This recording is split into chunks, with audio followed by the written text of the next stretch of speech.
రాష్ట్రంలో బీర్ల ధరలను పెంచింది ప్రభుత్వం. బీర్ల ధరలను 15% పెంచుతూ ఉత్తర్వులు జారీ చేసింది. దీంతో ఒక్కో బీరు ధర 150 నుంచి 180 దాకా పెంచింది సర్కార్. ఎక్కువ రేట్లున్న బీర్ల ధరలు మరింత పెరగనున్నాయి. పెరిగిన బీర్ల ధరలు ఇవాల్టి నుంచి అమల్లోకి రానున్నాయి. రాష్ట్రంలో బీర్ల ధరలను 15% పెంచింది ప్రభుత్వం. పెరిగిన ధరలు ఇవాల్టి నుంచి అమల్లోకి వస్తాయని స్పష్టం చేసింది. రిటైర్డ్ జడ్జి జైస్వాల్ ఆధ్వర్యంలోని లిక్కర్ ధరల నిర్ణయ త్రిసభ్య కమిటీ నివేదిక ఆధారంగా ఎక్సైజ్ శాఖ ధరల పెంపు ప్రతిపాదనలకు ఆమోదం తెలుపుతూ ఉత్తర్వులు ఇచ్చింది సర్కార్. పాత స్టాక్ ఉంటే వాటిపై ఎంఆర్పీ లేబుల్స్ను మార్చాలని ఉత్తర్వుల్లో తెలిపింది.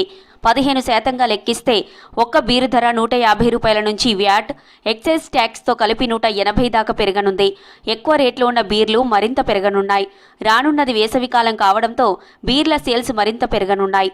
దీనికి తోడు ఐపీఎల్ కూడా రానుంది. దీంతో ఖజానాకు మరింత ఆదాయం సమకూరుతుందని భావిస్తోంది ప్రభుత్వం. రాష్ట్రంలో మద్యం ధరలు పెంచొద్దని ముందుగా నిర్ణయం తీసుకున్నప్పటికీ పక్క రాష్ట్రాల్లో ధరలు ఎక్కువగా ఉన్నట్లు గుర్తించారు అధికారులు. మద్యం ధరలను ప్రధానంగా బీర్ల ధరలు పెంచాలని లిక్కర్ కంపెనీలు కొంతకాలంగా ప్రభుత్వాన్ని డిమాండ్ చేస్తున్నాయి. రాష్ట్ర మద్యం మార్కెట్లో 60% వాటా ఉన్న మల్టీనేషనల్ బీర్ల కంపెనీ తమకు ప్రస్తుతం చెల్లిస్తున్న బేసిక్ ధర మీద కనీసం 30.1% అదనపు ధర చెల్లించాలని కోట్ చేసింది. ఈ కంపెనీ డిమాండ్నే మిగతా కంపెనీలు అనుసరించాయి. త్రిసభ్య కమిటీ కూడా ధరలను 15 నుంచి 19% పెంచవచ్చని నివేదిక ఇచ్చింది. దీంతో 15% బీర్ బేసిక్ ధర పెంచడానికి రాష్ట్ర ప్రభుత్వం అంగీకరించింది. ఒక్క బీర్ల కేసు మీద 15% బేసిక్ ధర పెంచితే దానికి కనీసం 250 రూపాయల నుంచి 280 రూపాయల వరకు వ్యాట్, ఎక్సైజ్ సుంకంతో పాటు వివిధ రకాల పన్నులు జతకలుస్తాయి.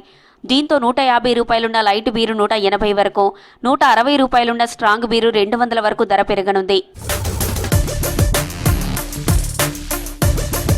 ఈ ఆర్థిక సంవత్సరం 2024-25లో మద్యం అమ్మకాల వ్యాట్, ఎక్సైజ్ డ్యూటీల రూపంలో 36,000 కోట్ల ఆదాయం వస్తుందని రేవంత్ సర్కార్ అంచనా వేసింది.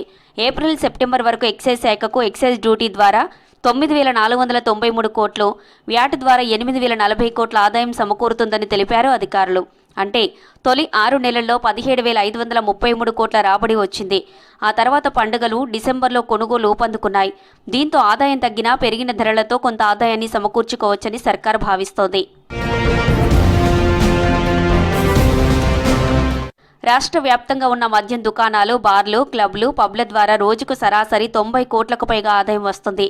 నెలకు 2,700 కోట్ల నుంచి 3,000 కోట్ల వరకు మద్యం అమ్మకాలు జరుగుతున్నట్లు తెలిపారు ఎక్సైజ్ అధికారులు. ఇక బీర్ల రేట్లు పెరగడంతో ప్రతి నెల 300 కోట్ల వరకు అదనంగా ఆదాయం వస్తుందని అంచనా వేస్తున్నారు అధికారులు.